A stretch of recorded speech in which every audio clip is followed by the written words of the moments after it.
ನಮಸ್ಕಾರ. NKS ನ್ಯೂಸ್ಗೆ ಸ್ವಾಗತ. ಕೃಷ್ಣರಾಜಪೇಟೆಯ ಶಿಕ್ಷಣ ಕ್ಷೇತ್ರಕ್ಕೆ ಮತ್ತೊಂದು ಗರಿಮೆ. ಸಮಾಜಶಾಸ್ತ್ರ ವಿಷಯದ ಖ್ಯಾತ ಉಪನ್ಯಾಸಕರಾದ ಸೋಮು ಅವರಿಗೆ ಪ್ರತಿಷ್ಠಿತ ಹೆಮ್ಮೆಯ ಕನ್ನಡಿಗ ಪ್ರಶಸ್ತಿ ಅರಸಿ ಬಂದಿದೆ. ಶಿಕ್ಷಣ ಕ್ಷೇತ್ರದಲ್ಲಿ ತಾವು ಮಾಡಿರುವ ಸೇವೆ ಹಾಗೂ ಸಾಧನೆಯನ್ನು ಗುರುತಿಸಿ ಸೋಮು ಅವರನ್ನು ಈ ಪ್ರಶಸ್ತಿಗೆ ಆಯ್ಕೆ ಮಾಡಲಾಗಿದೆ. ಈ ಸುಸಂದರ್ಭದಲ್ಲಿ ಪಟ್ಟಣದ ಪ್ರವಾಸಿ ಮಂದಿರದಲ್ಲಿ ವಿಶೇಷ ಅಭಿನಂದನಾ ಸಮಾರಂಭವನ್ನು ಹಮ್ಮಿಕೊಳ್ಳಲಾಗಿತ್ತು. ಕಾರ್ಯಕ್ರಮದಲ್ಲಿ ಪಾಲ್ಗೊಂಡಿದ್ದ ತಾಲೂಕಿನ ಮಾಜಿ ಶಾಸಕರಾದ ಕೆವಿ ಚಂದ್ರಶೇಖರ್ ಅವರು ಹಾಗೂ ರಾಜ್ಯ ಕೈಮಗ್ಗ ಅಭಿವೃದ್ಧಿ ನಿಗಮದ ಅಧ್ಯಕ್ಷರಾದ ಬಿ ನಾಗೇಂದ್ರ ಕುಮಾರ್ ಅವರು ಸೋಮು ಅವರನ್ನು ಸನ್ಮಾನಿಸಿ ಗೌರವಿಸಿದರು. ಈ ಸಂದರ್ಭದಲ್ಲಿ ಅನೇಕ ಗಣ್ಯರು ಉಪಸ್ಥಿತರಿದ್ದು ಸೋಮು ಅವರ ಸಾಧನೆಯನ್ನು ಕೊಂಡಾಡಿದರು ಹಾಗೂ ಅವರಿಗೆ ಭವಿಷ್ಯದಲ್ಲಿ ಇನ್ನಷ್ಟು ಉನ್ನತ ಸಾಧನೆಗೈಯಲಿ ಎಂದು ಶುಭ ಹಾರೈಸಿದರು. ನಿರಂತರ ಸುದ್ದಿಗಾಗಿ ನೋಡ್ತಾ ಇರಿ NKS ನ್ಯೂಸ್.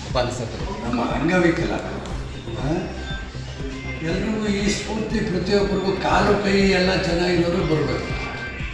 ಆದರೆ ಇವರು ನಿಜವಾಗ್ಲೂ ನಾವು ಹೆಮ್ಮೆ ಪಡಬೇಕಾಗಿದೆ. ಇಂಥ ಒಂದು ಸಂತೆ ಪತ್ರಿಕೆಯಲ್ಲಿ ಕೆಲಸ ಮಾಡ್ತಾ ಇದ್ದೀವಿ. ಉಪನ್ಯಾಸಕರಾಗಿದ್ದು KR ನಮ್ಮ ಪ್ರಥಮ ದರ್ಜೆ ಕಾಲೇಜಿನಲ್ಲಿ ಕೆಲಸ ಮಾಡ್ತಾಯಿದ್ರು ಸಹ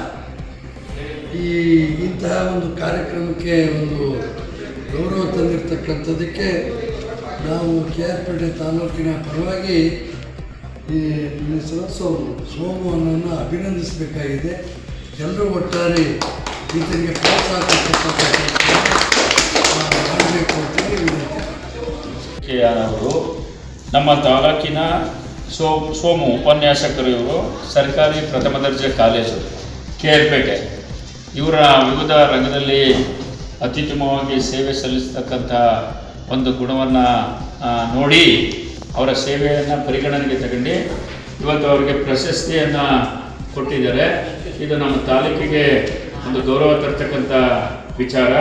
ಪ್ರಶಸ್ತಿಯನ್ನು ಕೊಟ್ಟಂಥ ಸಂತೆ ಕಾರ್ಯಕ್ರಮದವರು ಕೂಡ ಮತ್ತು ಸೋಮು ಅವರು ಇನ್ನೂ ಹೆಚ್ಚಿನ ಒಂದು ಉತ್ತಮವಾದ ಕೆಲಸವನ್ನು ಮುಂದಿನ ದಿನಗಳಲ್ಲಿ ಮಾಡಲಿ ಅಂತ ಹೇಳಿ ತಾಲೂಕಿನ ಪರವಾಗಿ ಅವರಿಗೆ ಶುಭ ಕಾಮನೆಗಳನ್ನ ಹೇಳ್ತಾ ಅವರಿಗೆ ಧನ್ಯವಾದಗಳನ್ನ ಅರ್ಪಿಸ್ತಾರೆ.